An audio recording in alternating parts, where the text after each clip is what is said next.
Olá, sejam todos muito bem-vindos ao primeiro The Warning Brasil Entrevista.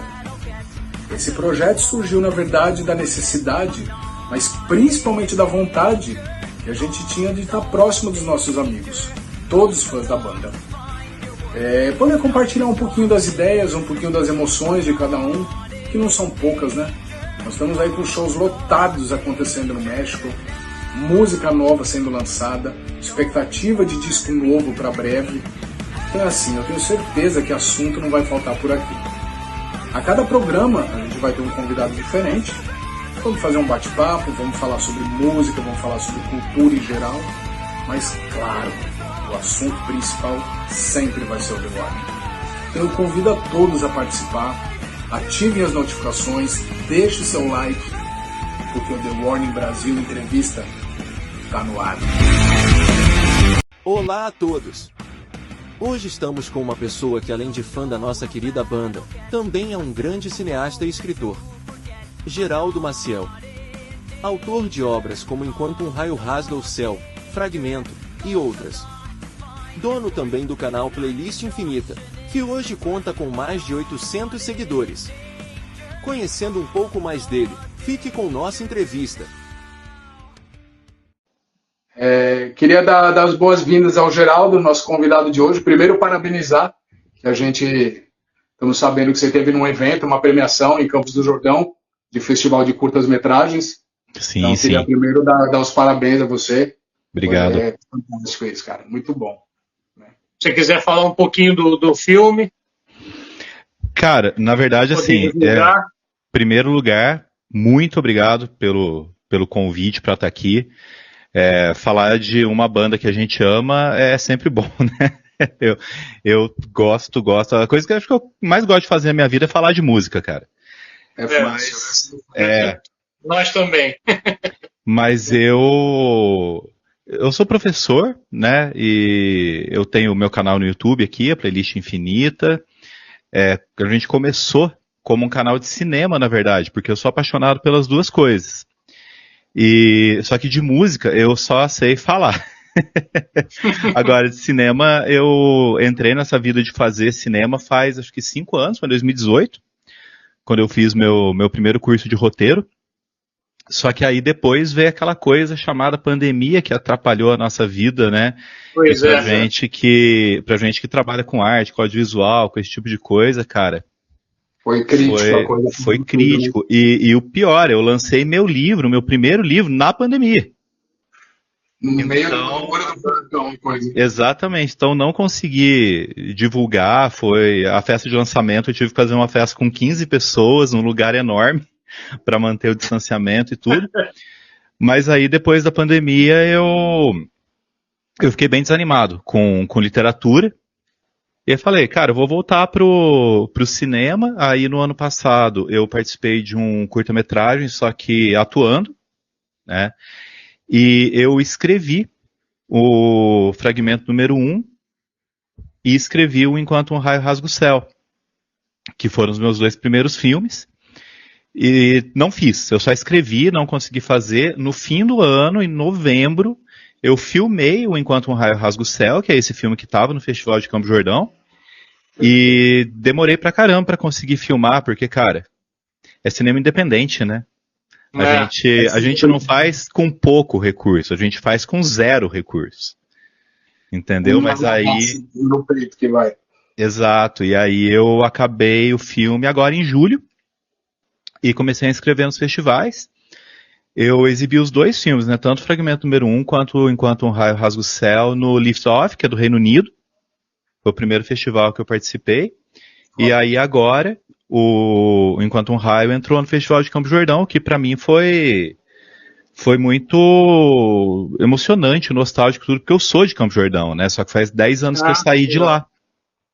E foi Sim. E aí foi o meu primeiro festival presencial. Então, eu fiquei feliz de ter participado, não consegui ganhar, infelizmente, mas valeu a pena, os filmes que ganharam foram bons filmes, achei bem bacana e valeu a participação, e agora vamos. Mas acho que só o fator de você estar inscrito, estar participando de um festival de de curtas, assim, acho que já é um negócio super importante, né? Já é uma... É sempre uma cara. experiência, né? Sim, mas e assim, só de ter entrado já é muita coisa, porque foram 503 filmes inscritos.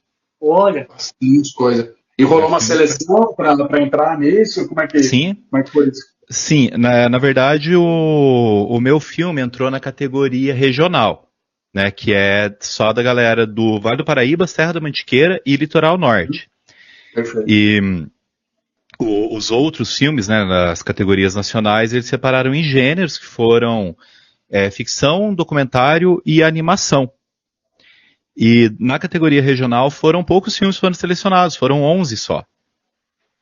Então eu já me dei por satisfeito, eu realmente não entrei nessa, quero ganhar, que não sei o que, é lógico que ganhar é muito bom, mas estar no festival com os outros cineastas, isso já é gratificante, sabe? já é uma vitória. Sim. Bom, parabéns mesmo, porque é assim, a gente sabe que a cultura no Brasil, independente de qual segmento que seja, música, cinema, teatro, o que for, independente ainda é complicado, é um negócio sofrido, tem que dar a cara a tapa mesmo. Então acho que só o fato de você ter se inscrito e poder ter tido a chance de participar disso já é uma vitória, né, cara? Já é um passo gigantesco. E a gente ainda está engatinhando nisso, né, cara? Porque a gente tem poucas leis ainda de incentivo à cultura. Sim. Porque Quase nada, né? Quase nada, cara. Infelizmente aqui no Brasil, cultura é visto como algo menor, sem importância. Pois é. Né? A gente tem que ouvir para que serve isso. No Brasil é muito relativo, né?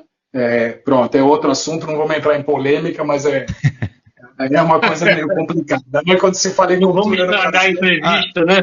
Cara, mas sinceramente, eu acho assim que se tivesse incentivo, independentemente do valor que a gente acaba atribuindo para as coisas, teria espaço para todo mundo. Claro que sim. Sabe, independentemente de tem tudo, eu gente acho. boa, né? Exato, e eu acho que tudo é válido, sabe? Sim. Eu acho que nos diferentes segmentos tudo é válido, tudo tem que acontecer. Quando a gente entra no campo da música, por exemplo, a gente que é do rock, né? A gente tem ali as nossas restrições e tudo, mas eu acho que cada um tem que ter o seu espaço, cara. Independentemente de agradar a gente, as pessoas têm que ter o espaço delas e o direito de fazer, sabe? Tem espaço para todo mundo, né? Exato. Tá certo, eu acho também. É isso. Mas vamos lá, vamos ao que nos trouxe aqui. Vamos falar um pouquinho de The Warning. Ainda estamos todos em estado de choque, né? Depois do terremoto que passou pela cidade do México ontem à noite, que foi uma coisa surreal aquilo. Cara, o que foi aquilo, meu Jesus? E eu fiquei muito feliz, porque foi a primeira vez que eu consegui acompanhar o negócio ao vivo, né? Porque eu nunca consigo. Você conseguiu ver todo? Cara, né? eu perdi depois que tocou o Hell Call the Dream, tava travando muito, eu não consegui mais. Aí eu falei, cara, não dá. Eu nem sei quantas músicas teve depois. E a transmissão aqui, eu não sei se foi a transmissão ou se foi a minha internet, que deu uma travada, mas bem na hora que a Dani faz aquela loucura vocal lá que arrepia todo mundo. Eu falei, mano, o que aconteceu? Aí a internet voltou, a música acabou. Mano, não é possível. Eu vou falar que a melhor parte da música, porque a música inteira é absurda, né? Ela é fenomenal, mas aquela parte... A Dani gritando no vocal é uma coisa surreal aqui. E aí eu perdi, A gente vai falar nisso depois. É um assunto longo. Mas eu queria saber de você, Geraldo, como é que começou? Nós assistimos os vídeos, né? Seus vídeos do YouTube que você tem. Você tem um vídeo que você fala do primeiro disco delas, do Error, na verdade, o terceiro disco. E você tem um outro vídeo que você fala sobre More, né? Quando foi lançado o single. Sim. Eu queria saber como é que foi seu contato com elas, como é que você conheceu, como é que foi, como é que aconteceu, o The Warning entrou na sua vida, como é que foi isso? Cara, o negócio é assim, eu sempre, desde moleque, eu sempre gostei muito de banda com mulher.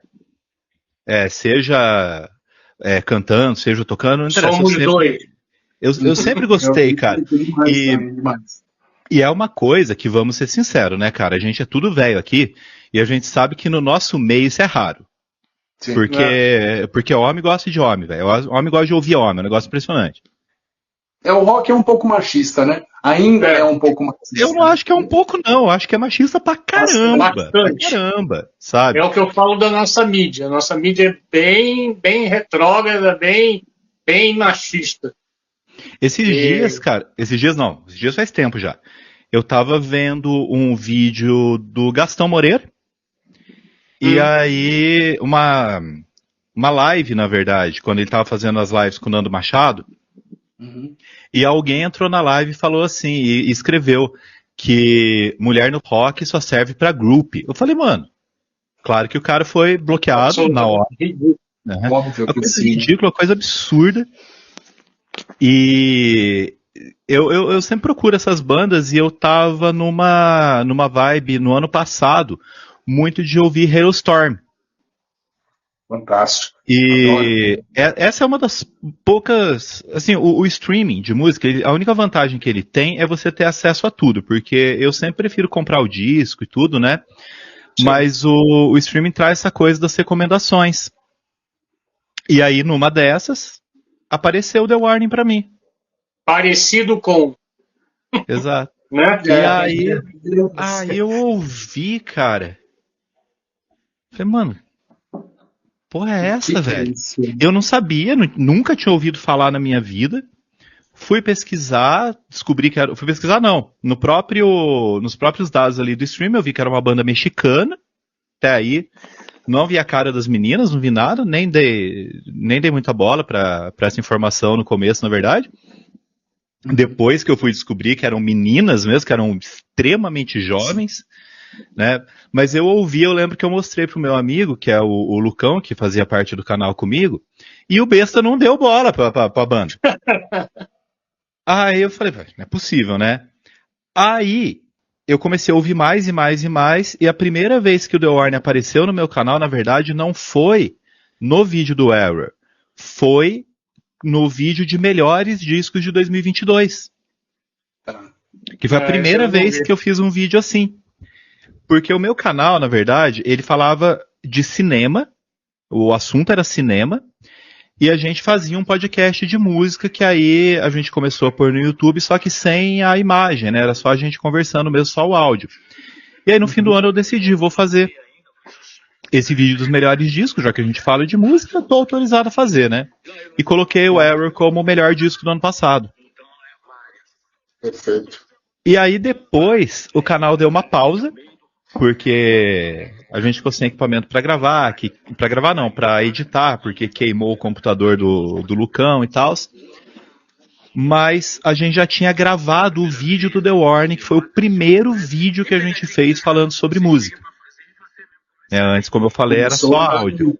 Começou com o pé direito, começaram bem. Só que ele editou o vídeo e logo depois o computador dele queimou. E aí a gente ficou, sei lá, cara, a gente ficou acho que uns 2 meses sem gravar. E o vídeo estava editado. Aí eu falei, quer saber, velho? Eu vou soltar esse vídeo. Vou soltar. Tá? Ele estava pronto, soltei o vídeo e aí, de repente, o vídeo teve 800 visualizações. Ótimo. E isso me deu um gás muito grande. E eu falei, cara, a gente até chegou a gravar mais, acho que um vídeo sobre cinema depois disso. E depois falei, não, cansei. Eu cansei porque eu cansei de falar de filme por obrigação, porque eu só assistia filme porque eu precisava, não assistia mais porque eu gostava. E aí eu falei, não, eu quero falar de música, cara. Música eu me sinto mais à vontade pra falar, pra bater papo assim, né? Então, posso dizer que o The Warning foi o grande responsável, a grande banda responsável pela retomada da playlist infinita. A guinada que você viu as coisas, legal. Exato, e o canal, cara, cresceu pra caramba. Tipo, é pequeno ainda? mas agora eu tô com 740 inscritos, bateu hoje. E os vídeos que eu fiz nessa última semana foi um negócio louco, porque foi o do The Warning e antes eu tinha feito o do Evanescence. Os 2 vídeos juntos tá dando 2.000 visualizações. Perfeito. Eu nunca cheguei nesse número tão rápido, então agora tô muito, muito animado. O caminho é esse, o caminho é esse. E o pessoal de fora tá conversando bastante com você? Tá, Fazendo cara. muito comentário. Tá dando Tá. pra perceber que tem pessoal de fora lá, né? O meu único problema é que os comentários em espanhol eu não consigo responder, né? Porque eu não faço espanhol. Aí eu respondo os comentários em inglês, em português, mas tá tendo bastante. E o YouTube descobriu meu canal. Finalmente o YouTube descobriu meu canal e tá recomendando Que bom. os vídeos. Que legal. Perfeito. Agora é daí pra cima, é só crescer agora. Não, tô bem animado e eu vou agradecer ao The Warning o resto da minha vida. E aí a ideia de gravar o Arrow, tá, o teu primeiro vídeo, foi justamente por causa disso, porque você tinha colocado ele como um dos discos mais, dos 10 mais, não é isso? Foi essa a ideia. No começo eu pensei em fazer vídeos sobre os vídeos daquela lista. Uhum. Só que aí no final das contas eu gravei sobre o The Warning, eu gravei sobre o Planet Hemp.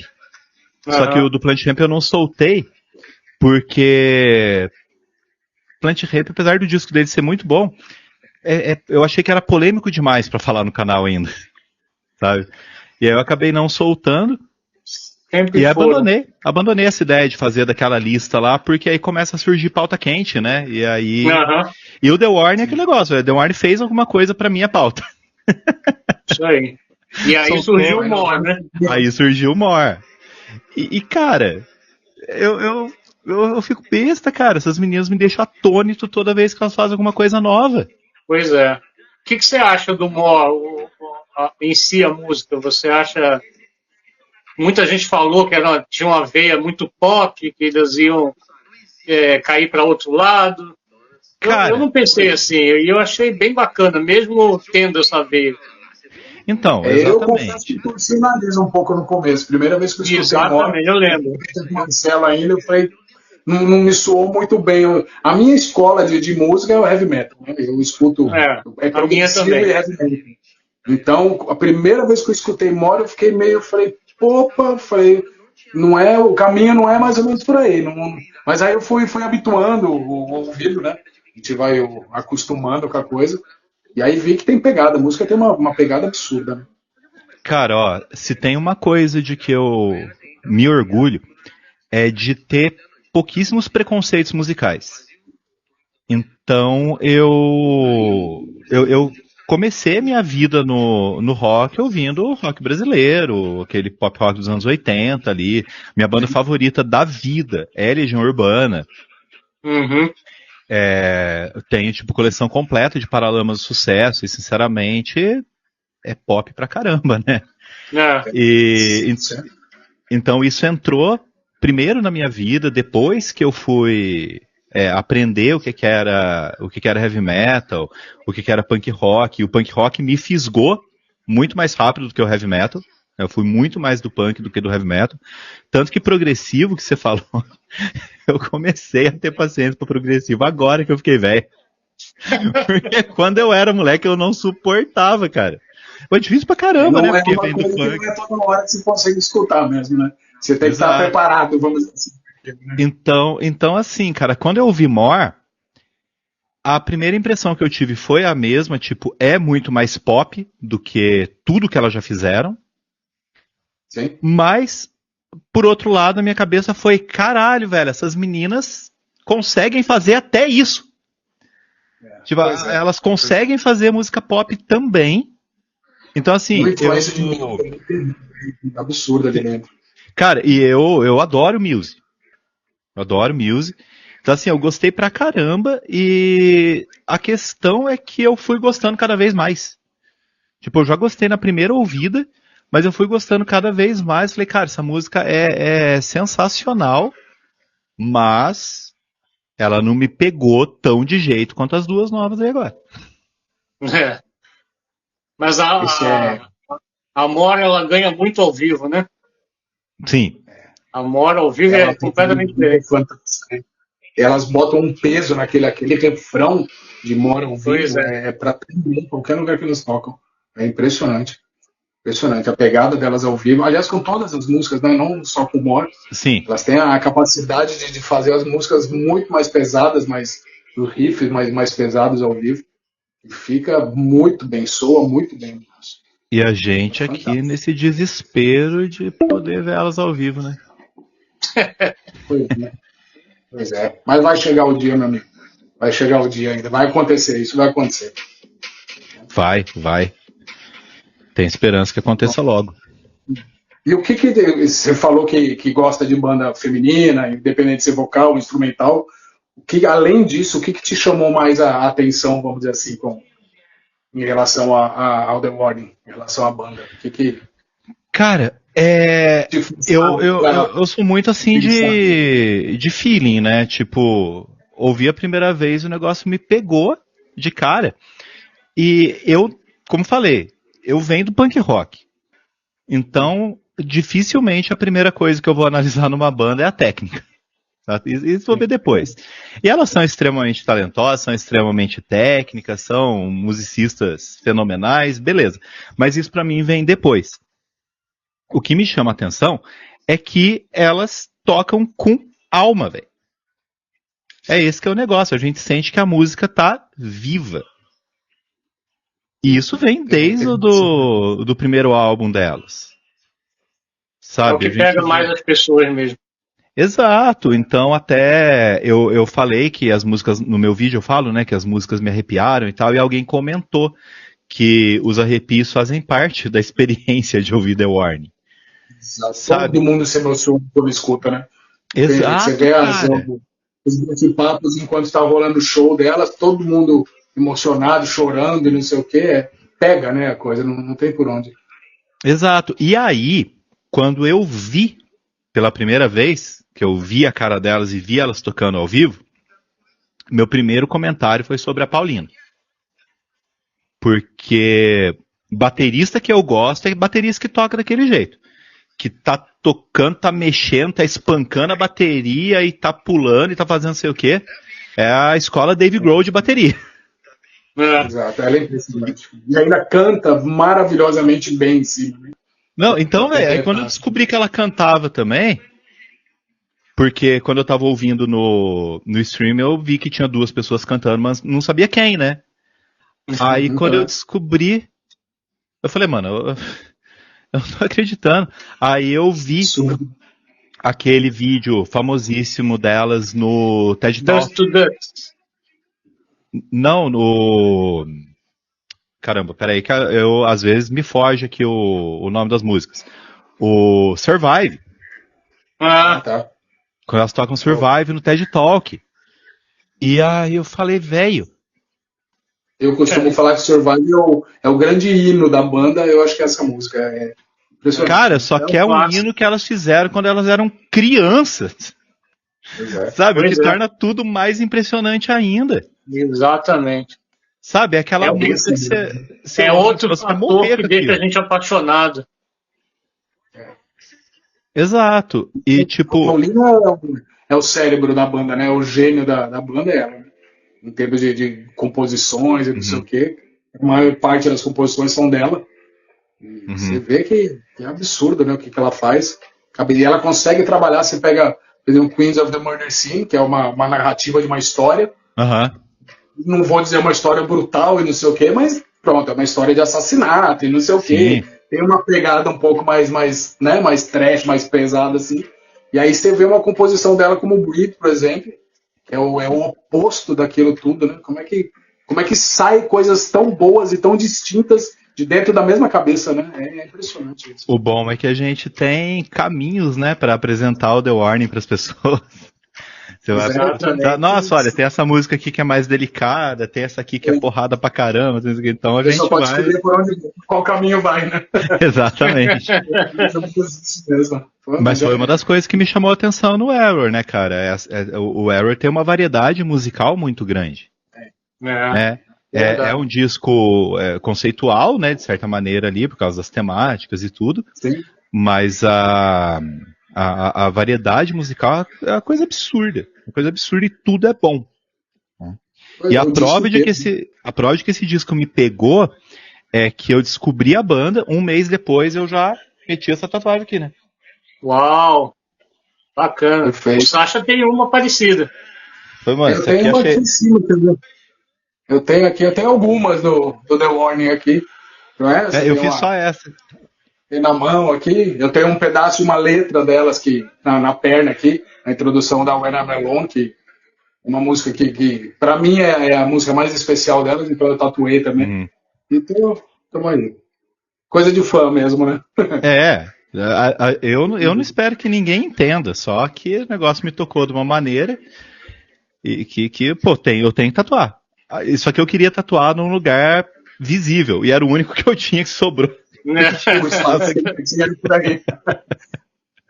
Porque fora isso, você tatuar a cara e vai ser meio complicado, né?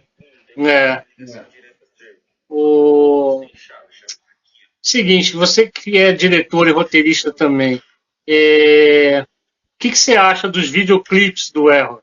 Principalmente os videoclipes do Error. Além desses, tem muito poucos videoclipes da banda oficial antes dele, mas nós temos aí acho que 6 ou 7 no Error. Eu acho... Eu lembro quando eu vi a primeira vez, eu achei absurdo elas conseguirem fazer isso, tipo, já, né? O clipe de Choke, na verdade, Choke, eu acho que é minha música favorita, eu não tenho muita certeza não, porque isso vai mudando, né? Mas de um dia pro outro. Eu acho que é minha música favorita. E ele é um clipe, assim, em termos narrativos, ele é relativamente simples, né? Porque são as meninas tocando, mas eu lembro quando eu vi pela primeira vez, a hora que a Dani olha pra câmera no final da introdução, eu já quase desmaiei. Eu tava quase parando o clipe pra desmaiar um pouco e voltar a ver. Mas aí aquela coisa da menina se afogando, tudo que se encaixa muito bem na narrativa, é tudo muito bem pensado, né? Estruturado. Mas o Disciple, aí é um negócio que você pensa, cara, aquilo... produção, quase. Exato, aquilo é audiovisual da melhor qualidade. Sabe, não é só a questão de, tem figurino, tem não sei o que, é extremamente bem montado, é extremamente bem pensado. Acho que Martírio também muito, muito bonito, né? Martírio é muito bonito. A fotografia de Martírio eu acho linda também. Eu acho que é o que chama mais atenção. É a fotografia, né? Só que ele é um clipe mesmo, né? Ele é menos narrativo, né? Mas ele é visualmente muito bonito e aí junta com uma música que também é muito bonita. Exato. Então eu acho que, cara, é difícil que a gente fica meio que se repetindo, né? Mas parece que tudo tá no seu lugar. Isso. Elas pensaram tudo para tudo ficar exatamente no lugar, seja musicalmente, seja visualmente. Eu acho que a produção é fantástica. Aquela coisa do Evolve, com aqueles celulares todos, né? E tem também um drone passeando, eu acho muito bacana tudo aquilo. Acho que muito bem pensado, muito bem executado. Muito vídeo que eu acho muito legal delas também, o de Enter Sandman também. É muito bem feito, né? Também. O começo que as cenas né? Abandonado. No cenário, porra, é muito legal. Preto e branco, né? É bonito pra caramba. E tem o de Error mesmo, né? Música, né? Acho que combinou, fechou perfeitamente, assim, com a música mesmo. Sim, e o de Error, que é mais minimalista, né? Aquela coisa preto e verde. Sim. Que foi, cara, elas sabem quando fazer uma mega produção e sabem quando fazer uma coisa. Quando não é preciso, quando não é necessário. Elas sabem usar muito bem, né, a questão toda. Queria até ver contigo, assim, você é um cara da internet também, né? Você tem o canal e tá habituado a esse tipo de convívio. Elas usam muito, né? Não só o The Warning, mas tem muita banda dessa geração mais nova que usa muito do artifício da internet, né? Para divulgação e isso eu acho que é meio que um caminho sem volta, né? Dessa geração agora que tá chegando de mais novos. Queria saber o que você acha disso aí, Geraldo. A sua opinião em relação a isso. Cara, é só benefício, se isso traz algum malefício também? Eu acho muito complicado. Essa discussão ela é bem complexa, porque realmente eu também acho que é um caminho sem volta.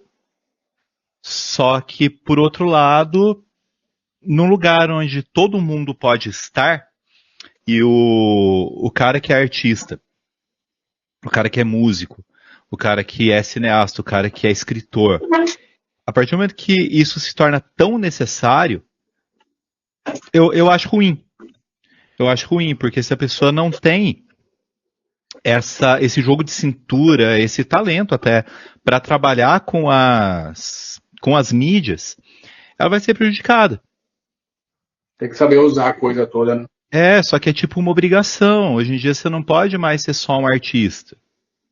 Sabe, você tem a obrigação de estar nas redes sociais. Isso, né? Tanto que o que estourou elas, vamos dizer assim, para a grande mídia foi a questão da internet, né? Foram os vídeos postados.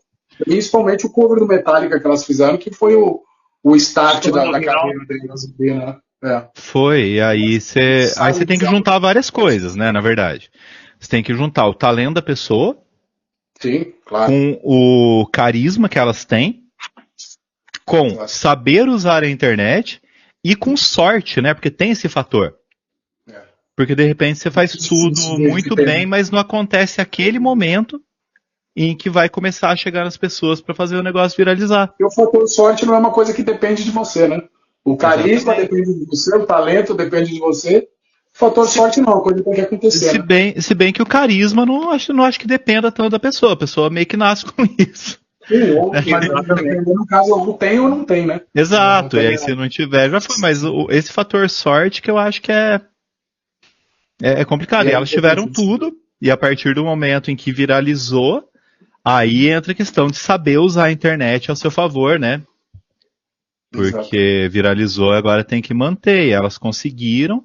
Elas conseguiram fazer isso, né? Nossa, e muito bem, né? E muito elas são muito, muito ativas, né? Nas redes sociais e nas páginas por aí. Elas são muito ativas, estão sempre postando, sempre em contato. Isso que eu acho legal. Elas não deixam a coisa esfriar, né? Sim, e cara, dia, praticamente você tem alguma notícia, algum comentário, alguma coisa, e a base de fãs dela também é muito fiel, né? Nossa, é um absurdo, né, cara? É uma família. É uma família.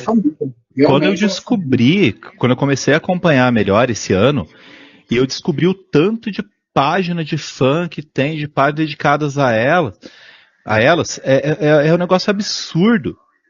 E até um camarada comentou no meu vídeo hoje que a gente ainda está tentando entender, né, vocês também, como que ainda não estourou no Brasil. Pois é.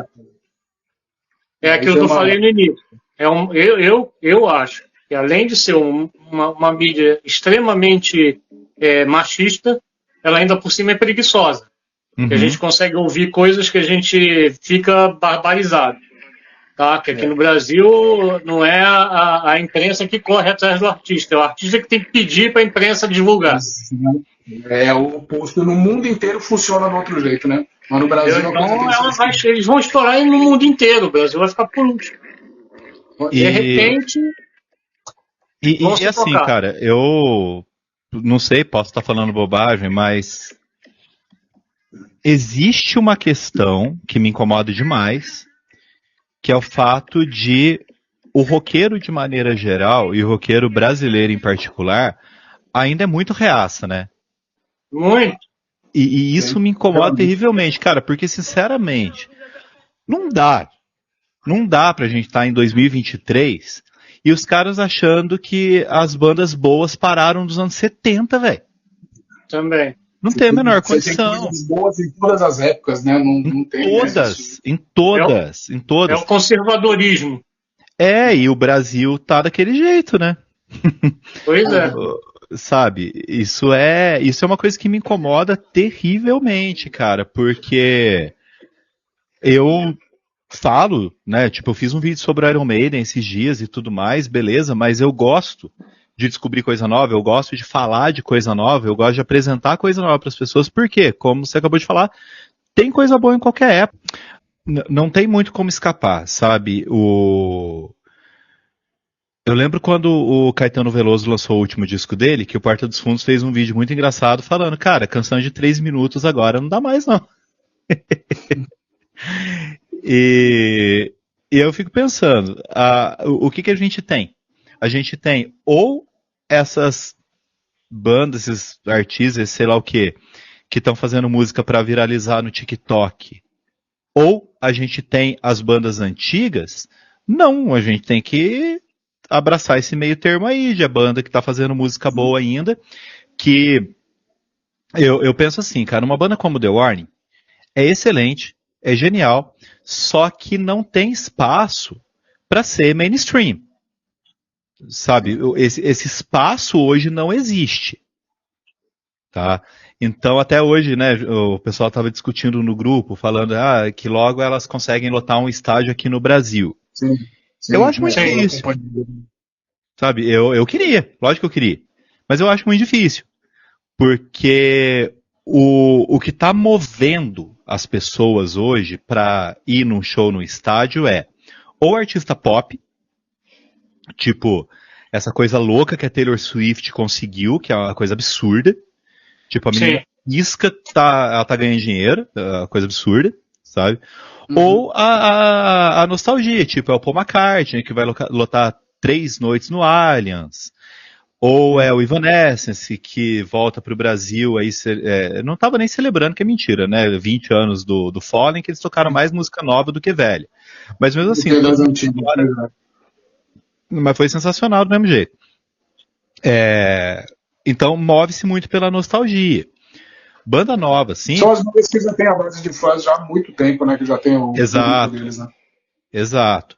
Então eu vejo assim, banda grande, hoje, que vem pro Brasil, elas vão chamar muita gente, assim, muito em festival. Você vê, pô, o Foo Fighters, que talvez seja a maior banda de rock hoje, veio pro Brasil pra tocar em festival. Exato. Sabe? Então a gente tem essa questão, as meninas vão ganhando espaço na internet, sim, óbvio, né? Mas o público brasileiro é meio borocochô nesse sentido, sabe? Tá querendo coisa velha e pronto. É meio preguiçoso para essas coisas mais novas, né? Exato. Então, eu vejo, principalmente agora no grupo, eu vejo que a base de fãs vem crescendo no Brasil, a base de fãs pode ficar grande, mas dentro de um limite ainda. Não vejo o rock voltando para o mainstream tão cedo. Né? Agora, infelizmente, é o momento do trap. Não tem espaço pro rock hoje, né? Tá meio, exato, e isso independe delas. Né? Então elas vão ganhando esse público aí, mas tem um limite. Infelizmente tem um limite. Né? Elas podem se tornar grandes dentro desse limite que o rock permite hoje. Sim, eu dentro do espaço. Ainda acho que elas têm um potencial grande para chegar a um Foo Fighters da vida. Sim, mas é aquilo, né, cara? Até o Foo Fighters demorou para ser essa coisa gigantesca que num momento em que o rock era mais aceito até, né? Eu acho que no caso dos Foo Fighters também, além da qualidade dos caras, que é inegável, mas eles têm o ex-baterista do Nirvana, que é o líder da banda, né? Isso pesa bastante. Queira ou não queira, não estou discutindo. A qualidade do som dos caras é absurda. A banda é fantástica. Mas tem o Dave Grohl, que é o eterno baterista do Nirvana ali, né? Sim, cara, mas aí agora fazendo uma comparação que não sei se vai ficar muito boa, mas assim, esquecendo que o Dave Grohl era o baterista do Nirvana, eu fico pensando, um cara tipo ele, um cara tipo Matthew Bellamy, eu nunca sei como é que fala sobre o nome dele, do Muse. Do Muse. São os caras que a gente percebe, agora faz tempo que eu não vejo o Muse no palco, mas a gente percebe que os caras estão com tesão de tocar, estão com tesão de estar no palco, e é a mesma coisa que a gente vê na Dani, velho. É a mesma coisa. Tá lá no palco, tá feliz tocando, sabe? Eu acho que isso é extremamente importante. Ela é o motor daquela banda.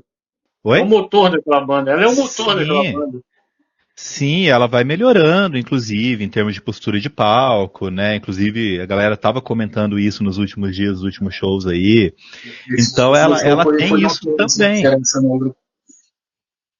Cara, é muito louco quando a gente mostra o The Warning pra para as pessoas, quando a gente mostra mesmo, né? Mostra elas no palco, não mostra só a música. As pessoas ficam impressionadas com, o óbvio, que elas são muito jovens, e 2, como que 3 pessoas fazem essa barulheira toda que elas fazem, né, cara? É o que eu acho que é o que vem da produção também, né? Todo mundo sabe que existem algumas coisinhas ali que são pré-gravadas, estão ali nas faixas que a Paulina solta, mas realmente elas fazem muito barulho. Né, em cima de edição, pelo menos principalmente a Paulina, né? Mas isso é a Paulina toca muito com o sample em cima ali, então isso dá uma atmosfera toda na música. Né? Ele completa o que elas fazem no palco. Aquilo não é nenhum desmérito delas fazer aquilo. Não, mas isso todo Power Trio faz, né, cara? Isso todo Power Trio faz, porque, pô, nem todo mundo é Rush. Aliás, ninguém é Rush, né? Com certeza. Aí não tem... Elas tocarem com sample, essas coisas, é até um mérito a mais, cara. Porque pra quem conhece música, sabe que é difícil, que você tem que tocar no tempo certinho ali. Se você perder um compasso da música, acabou. Você acaba com música, entendeu? Tem que ser muito bom para fazer aquilo que elas fazem. E ainda a Paulina se preocupa com em cima dela o tempo todo. É impressionante, cara. A técnica delas são muito técnicas, muito boas no que fazem mesmo. Realmente. É impressionante. Tinha uma pessoa que eu vi uma vez falando que você nota aí o Survive tem piano quando elas não estão tocando piano. Mas o que importa é que foram elas que tocaram na faixa. Entendeu? Elas fizeram. Tá gravado ali tudo no computadorzinho do lado da Paula ali, né? Quando ela tá sentada, você tem o computadorzinho dela, tá tudo gravado ali, tudo em cima. E é a gravação por elas, né? Mas é aquela questão, né, gente? Tecnologia tá aí pra usar, né? Claro, exatamente. E elas fazem muito bem isso. Exato, não é como se elas estivessem fazendo playback, né? Pelo amor de Deus. Na música nova, né, a Dream é muito naquele meio da música, onde é que a música dá uma quebrada ali. Porra, a gravação é a coisa mais linda do mundo que tem. Tem um tecladinho maneiro ali no meio. Elas sabem fazer isso muito bem, elas usam isso muito bem. Justamente isso que a gente vai perguntar pro caramba aí. Geraldo. Cara, eu lembro do Maciel e não sai o Geraldo, é mole? Bom, então vem cá, Geraldo, sabendo dessas técnicas dela e desse problema, dessa coisa da internet que a gente tem que usar a favor da gente, né? E que elas usam muito bem, né? A gente acaba vendo coisas aí que antigamente não era possível, como, por exemplo, elas tocarem o show, a gente assistir ao vivo numa live, né? E a gente ficar conhecendo as músicas delas antes mesmo delas colocarem a música num Spotify, numa coisa dessa, né? Então, o que você achou das músicas novas? O que você viu nelas? Cara, vamos por partes. Primeiro, essa coisa da possibilidade de conhecer as músicas pra gente. Cara, a gente não sabia nem como é que eram as bandas que a gente ouvia nos anos 90, 80. Isso. A gente pegar a revista pra ver a foto dos caras. Pra gente ver os caras se mexendo, existindo, era impossível. Sabe? Comprei muito disco por causa de capa. Exato. Fiz muito isso. Me arrependi eu lembro. Eu nem sei, cara. Eu acho que tem algum vídeo meu, não lembro, que eu conto a história de como que eu comecei a ouvir heavy metal. E eu fui pela capa, eu queria ouvir Iron Maiden, eu não sabia o que era, só sabia que o povo falava. Isso em 1994, eu acho. Eu tinha 14 anos. Aí peguei a capa mais legal. E pra mim a capa mais legal do que tinha na loja era do No Prayer for the Dying. Aí eu pus No Prayer for the Dying pra ouvir e falei, nossa, mas é isso? Não é um dos melhores. Exato, então você vai pela capa, às vezes dá certo, às vezes não dá. Mas não era o que eu esperava que fosse. Depois eu fui ouvir, o segundo disco que eu ouvi do Iron foi o The Number of the Beast. Eu falei, bom, agora entendi por que o povo gosta tanto. Eu entendi, né? Também eu concordo do Iron Maiden. Pra mim, o melhor disco do Iron Maiden é The Number of the Beast, não tem jeito, cara. Cara, pra mim é o que eu mais... O disco pelo qual mais tenho carinho, porque foi o primeiro que eu ouvi, mas hoje meu disco favorito do Maiden é o Seventh of a Seventh Son. Eu acho o disco fantástico.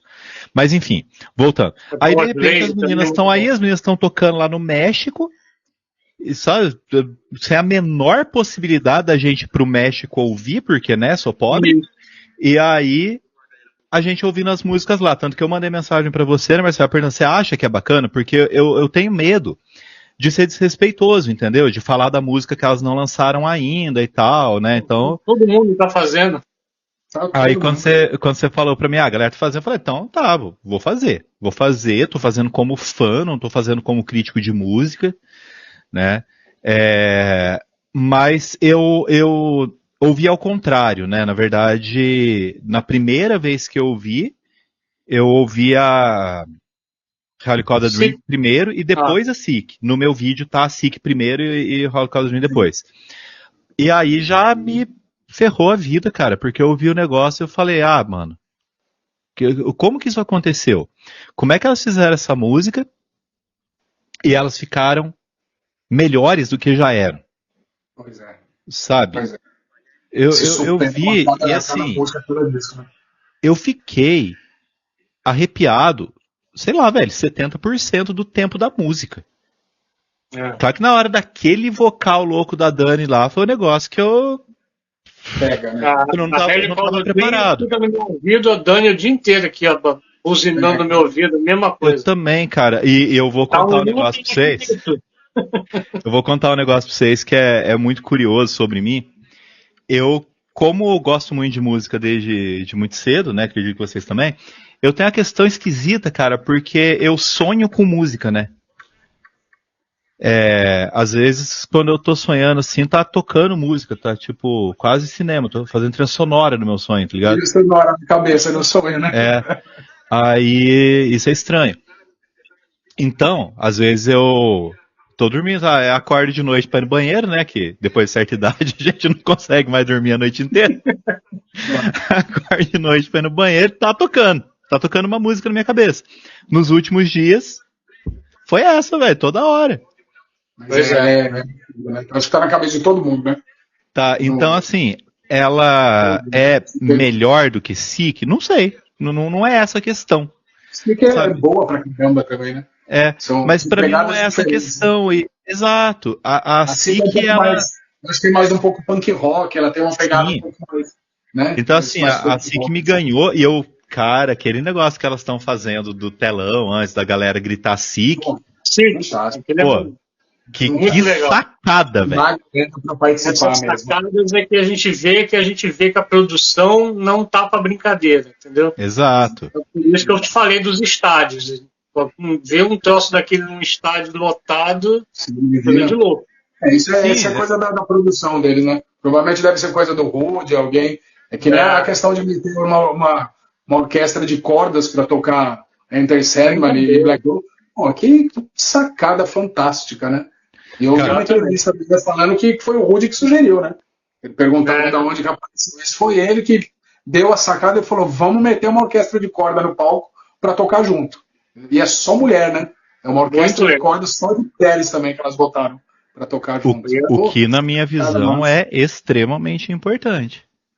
Exatamente. Elas mantêm a linha delas ali, né? É igual o show que a Pitty fez, né, no The Town. O show foi inteirinho com orquestra e ela chamou a nova orquestra do Rio de Janeiro, né, que são só mulheres também. Sabe, eu acho extremamente importante porque essa coisa de criar espaços, né? É pra quebrar um pouco, né, essa coisa do machista que a gente estava falando antes, né? Pra mostrar que tem, né? Cara, na boa, se o cara for machista nesse nível, então é preferível que não ouça mesmo, né? Claro, pois é. Claro. Sabe, mas a gente sabe que ouça, infelizmente a gente sabe que tem pra caramba. Tem muito. É triste, mas a realidade é essa, né?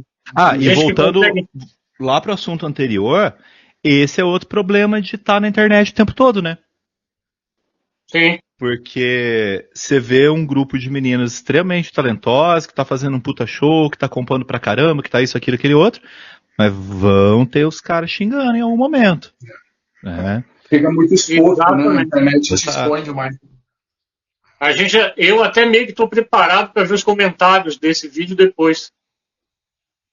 Pelo menos para fã não vai ter comentário ruim, mas aquele que está conhecendo pode aparecer umzinho ou outro aí que, entendeu? Por enquanto nos meus vídeos, assim, o meu canal tem muito vídeo falando de banda de mulher, né? Por enquanto não teve. Esse é um dos meus medos se o canal crescer, mas é aquela coisa, eu já tô pensando, teve comentário machista, teve esse tipo de comentário homofóbico, comentário que quer que seja no meu vídeo, bloque e pronto. Sabe, eu acho que não tem que responder, não tem que dar palco, não tem que dar nada. Bloquear e pronto. Não nos interessa esse tipo de coisa, né? A gente tem uma questão, né, Marcelo, uns tempos atrás na página do Facebook, que a gente estava começando a ter um pessoalzinho meio esquisito lá, fazendo umas postagens meio nada a ver, assim, sabe?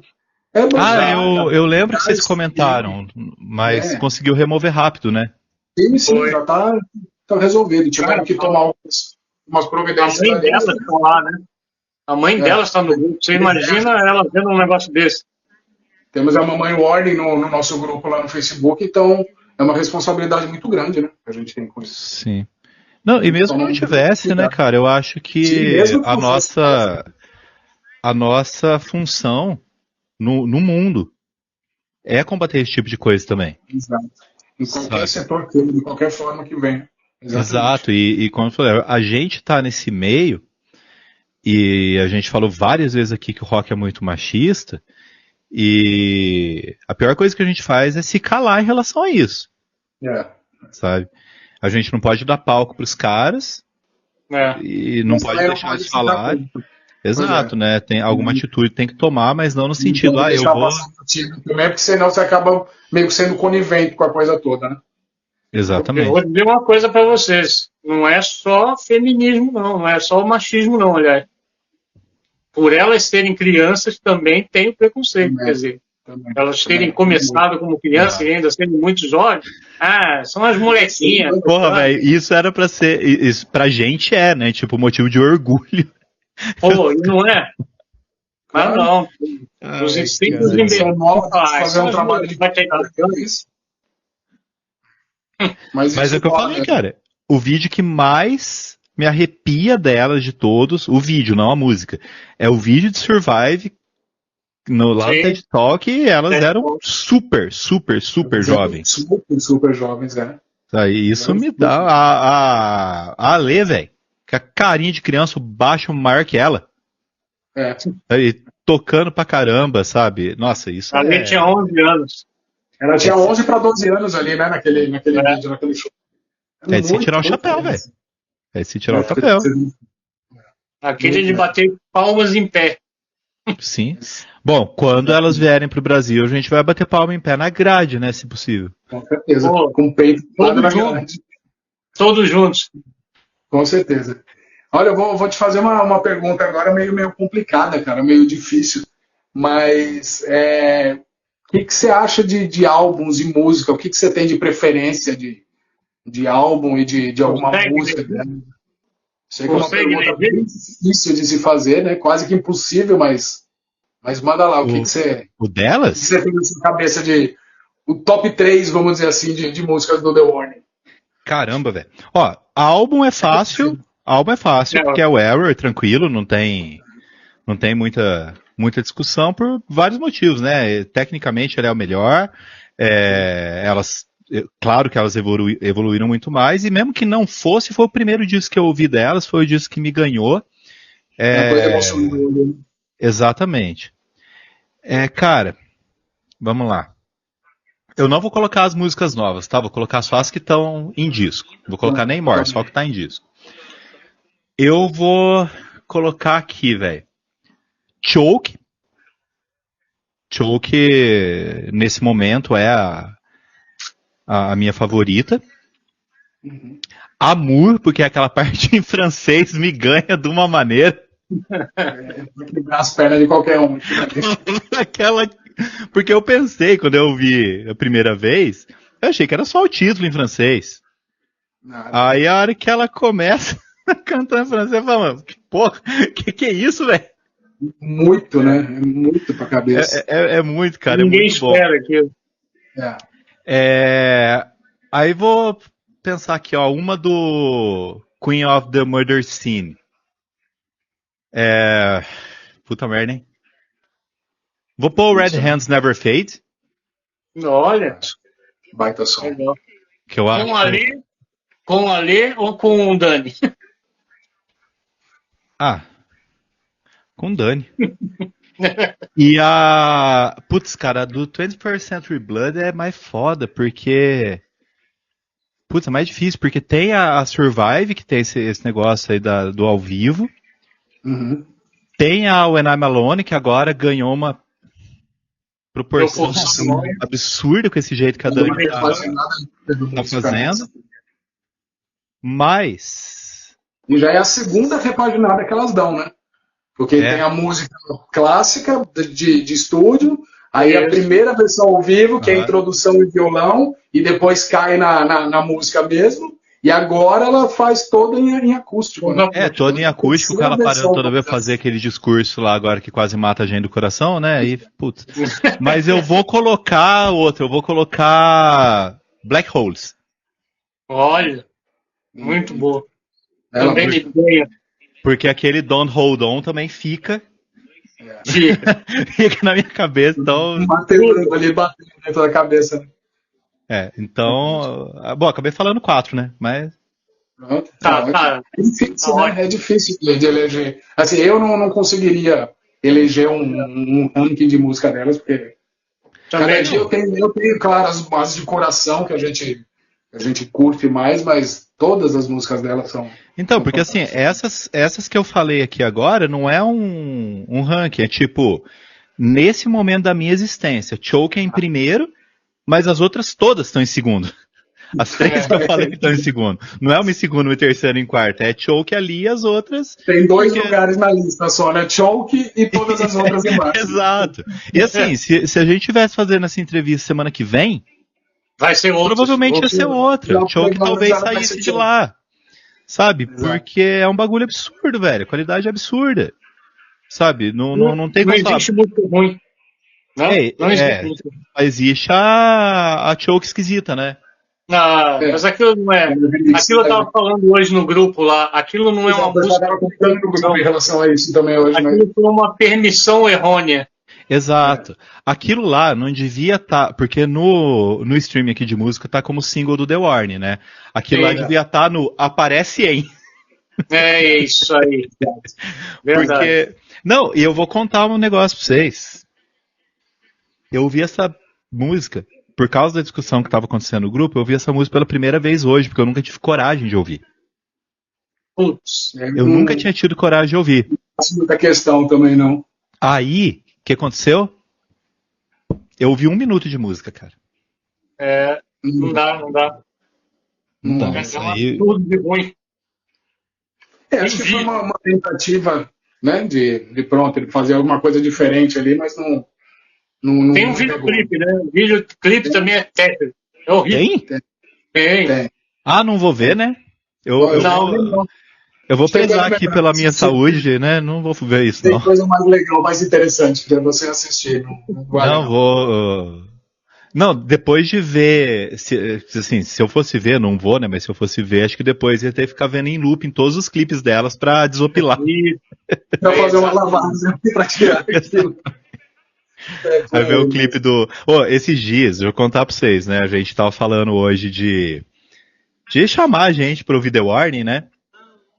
E esses dias tava um clima meio, tipo, de fim de ano já, porque na escola que eu trabalho, agora a gente começou a dar revisão, tudo pro 3º ano, porque é Enem, e teve despedida para eles lá, porque agora não tem mais nada que vale nota, né? Agora só vão os alunos que vão fazer revisão.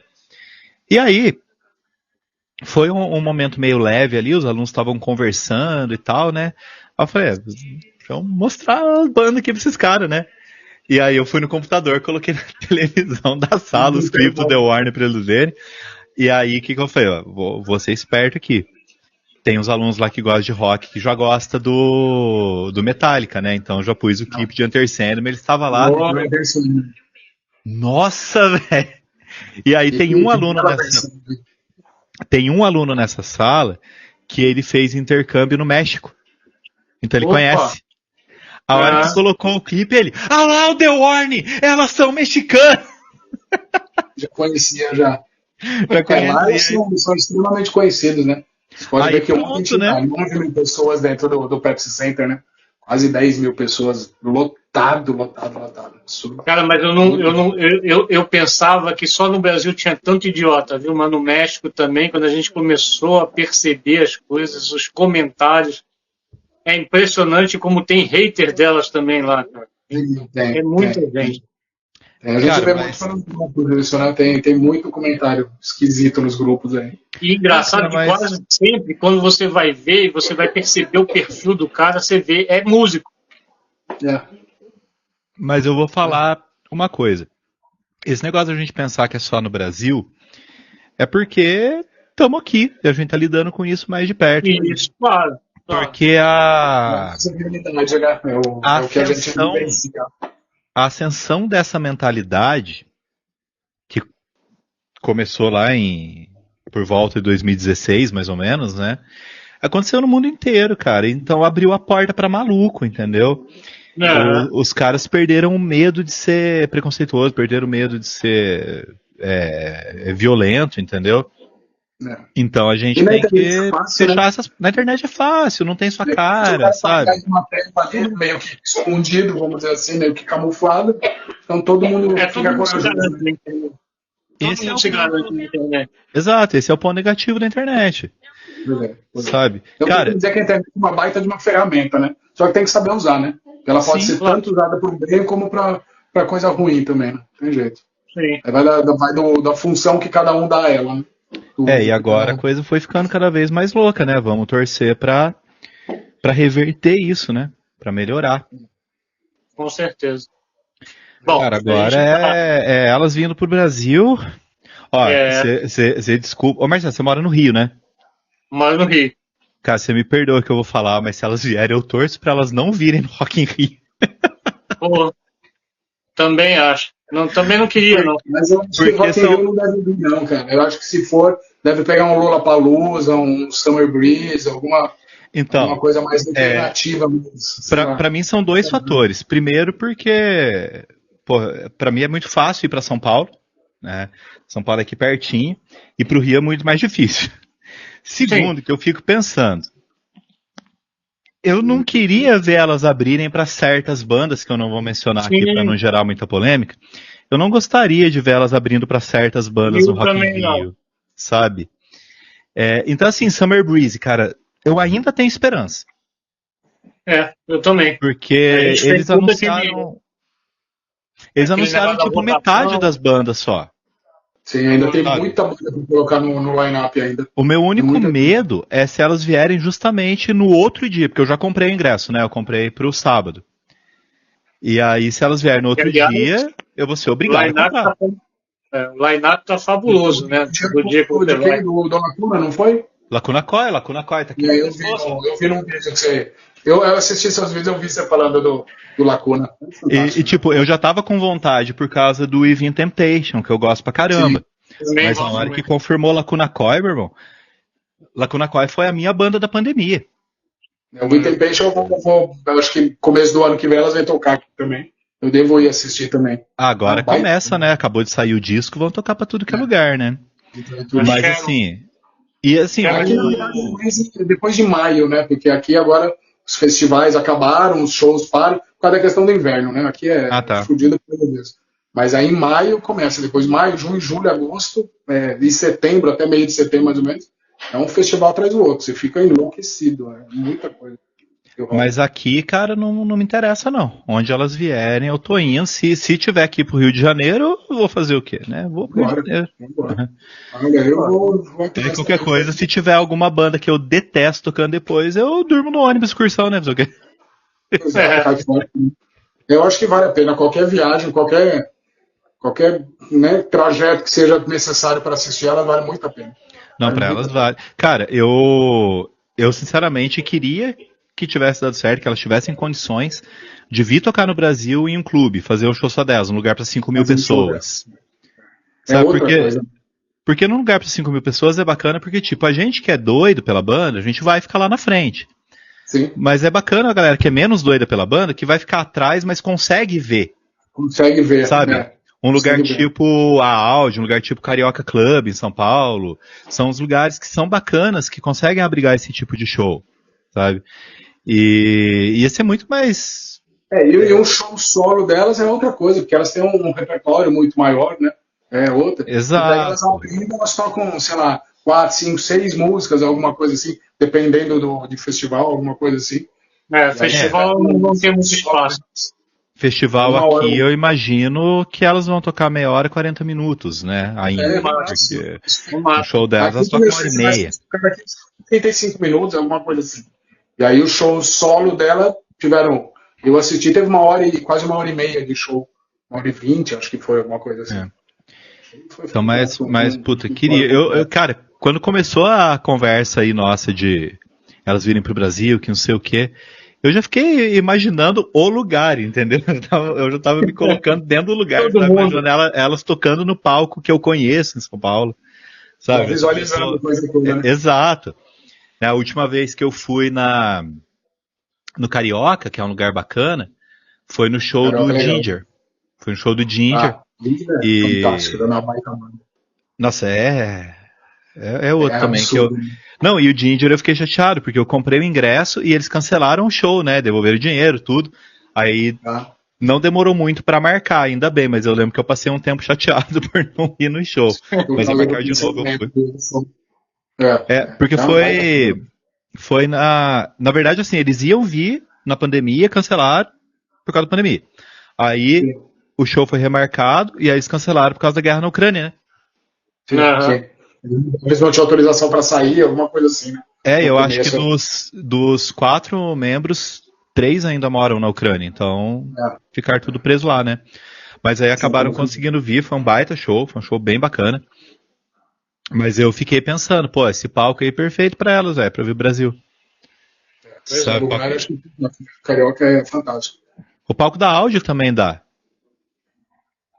O palco da Áudio também é bem bacana. O ambiente também tem um tamanho bom. É um espaço legal. A Áudio eu fui faz tempo já. A Áudio eu fui a última vez antes da pandemia pra ver o show da Fresno. Tá. Pô, mas você vê esses shows que elas fizeram aí, esses últimos aí, elas não têm medo de palco pequeno não, você viu? Teve um que elas não conseguiam nem trocar de lado. Pois é. Foi Chile, né? Meio estáticas, meio paradas no palco, É estranho, né? Porque elas gostam de correr, principalmente a Dani, né? Da energia. A Dani corre literalmente, né? De um lado pro outro, cara. Ontem vocês perceberam, porque pela live que a gente estava vendo, não dava para ver a base do palco, o chão. Vocês perceberam que tinha uma pista. Sim. Para elas correrem, elas correram várias vezes por meio da pista, vieram até o público. Tinha uma lateral, assim, também, que elas podiam... Fazer como se fosse um triângulo. Inclusive, elas colocaram a Caro, lá da Argentina, aquela fã do The Warning Argentina, ali no meio. Junto com mais uns 10 pingados. Argentina. Cara, privilegiados. Eu fico pensando, de vez em quando a gente vê a galera que vai no aeroporto pra, né, receber as bandas e tal, e eu sempre fiquei pensando, mano, isso é um negócio que eu não faria, né? Pô, Nunca iria fazer, né? Nunca iria fazer. Agora eu fico pensando, mano, se elas vierem, eu vou. Isso já, né, Geraldo? A ideia já não é tão absurda assim, né? Então. Porque eu pensei, mesmo banda que eu gosto pra caramba, não iria no aeroporto ficar lá esperando. Aí eu fico pensando, mano, mas se elas vierem. E a gente, né, agora. Por que não? A gente tem contato. Eu fiz uma vez o show do Iron. Uma das vezes que eu fui ver o Maiden, eu fui no aeroporto também. Acho que foi a primeira vez que eles vieram com Ed Force. Acho que foi na turnê do So Ready Back in Time, alguma coisa assim. Aí eu fui também pra ver o avião dos caras, né? Porque é uma atração a mais, né? Sim, o avião deles, pilotando avião, é um negócio surreal, né? E aí eu lembro que eu fui no aeroporto também pra recepcionar eles. Não vê nada, né? Você vê o avião de longe lá na pista, mas só de estar ali com uma galera, tinha muita gente no aeroporto, muita gente. E o que é legal, lotado de gente.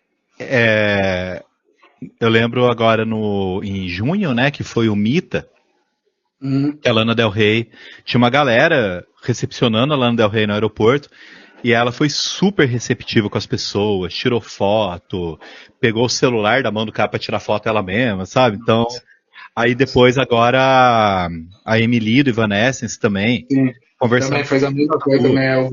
Tem um Ele é muito simpático. Tem um vídeo que eu postei hoje nos meus stories, que eu repostei nos stories, dela falando com as pessoas, e aí ela falou beijos, né? Falou beijos em espanhol. Aí ela percebeu, ela lembrou que brasileiro não gosta quando as pessoas acham que a gente fala espanhol. E ela perguntou como que era Kisses em português, a pessoa falou, e ela falou, sabe, super receptivo. Eu fico imaginando isso, não é tá lá pra ver as pessoas porque elas são famosas, mas ver as pessoas porque elas são legais. Sim, Exatamente. Sabe? Ver as pessoas porque elas são gente boa, então eu fico pensando, por elas vale a pena. Só vai ser engraçado que são meninos super jovens, vai ter nós tudo idoso lá. Na o frente carinho dela, né? Que faz Os isso. velhos tudo com escoliose lá, querendo tirar foto com as meninas. querendo tirar foto com as meninas. Mas vale a pena. Porra, é muito, muito massa mesmo. Geraldo, a gente tá terminando aqui a entrevista. Foi um prazer falar com você. Não, prazer foi meu, só tô pensando no sofrimento de vocês editando esse vídeo agora. Né? Depois a gente vai ver. Me dá, não corta nada, deixa do jeito que tá. Manda pro ar do jeito que tá e tá resolvida a coisa. Mas eu falei antes da gente começar a conversa aqui, que pôs o microfone na minha frente, eu saio falando. Mas não tem problema. Foi um prazer assim mesmo. Eu só queria saber se você tem algum assim, recado que você possa deixar para os fãs, para os futuros fãs, os que não sabem ainda que são fãs. Cara, se alguém chegou até esse ponto do vídeo e não foi ainda ouvir The Warning, pelo amor de Deus, cara, ouça. E se tem algum imbecil que ficou nesse vídeo só pra xingar a gente, e ficar com aquela história de que isso não vale a pena porque o Rock morreu em 1980, cara, o Rock, essa discussão eu tenho sempre, o Rock não morreu, o Rock nunca vai morrer. E por quê? Porque sempre vai ter fãs, sempre vai ter gente ouvindo, sempre vai ter banda nova, e o The Warning é a prova, meu irmão. É a prova porque as meninas tocam desde... Elas podiam tá fazendo tipo um negócio tipo Billie Eilish, que é da hora pra caramba também. Mas enfim, poderiam estar fazendo isso. Não, elas estão fazendo rock and roll e tem um monte de gente, tem um monte de banda nova. Gente, procura, velho. Procura, tem coisa pra caramba acontecendo. E pra quem gosta do som, pra quem gosta de rock, tá aí. E aí, fora isso, segue o meu canal que eu falo um monte de banda nova lá também. Isso aí. É isso aí. Gente, agradeço demais o convite. Espero que a gente possa fazer isso outras vezes também. Ou mudar também. Quando eu for falar de alguma música do The Warning, chamo vocês lá no meu canal, falar sobre outras bandas, o que quer que seja. Agradeço mesmo. Sim, ainda à vontade. Você sabe que você tem um espaço, canal aberto aqui para falar em todas as mídias do grupo. Você tem Facebook, Instagram, tem todos os canais abertos sempre para você poder estar participando e dando recado pra gente aí, beleza? Beleza. Obrigadão, gente. Agradecer também. Valeu. O pessoal aí que vai se inscrever no nosso canal, se inscreve lá no Playlist Infinita também. Vale muito a pena. E segue todo mundo em todas as mídias aí, gente, porque informação nunca é demais, né? Você tem que ter informação pra você não ser babaca. Né? Só basta estar com a cabeça aberta e querer. É isso. Exatamente. Abraço, Fechou. Galera. Geraldo, obrigado, cara, mais uma vez. Valeu. Valeu. Obrigadão. Tchau, tchau. Tchau, tchau. Tchau, tchau.